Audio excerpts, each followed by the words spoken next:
Okay, let's start numerical 3.24 of section 3.4 angular momentum for a single particle.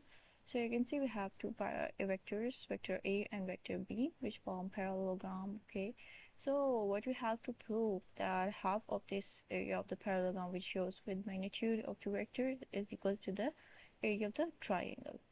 So you can see the area of the parallelogram is actually what, when we define it, we can say that the magnitude of two vectors with cross product is called the area of the parallelogram. Okay, so the cross product can be changed into angle, which is sine theta.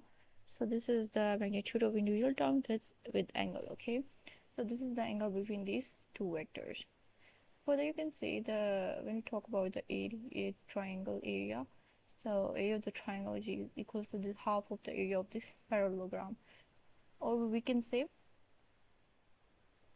that when we arrange it, so what we will get the area of the parallelogram, which is equals to the twice of the area of the triangle. So you can see, and the twice of that area of triangle makes the area of the parallelogram. So this is all about. Thank you.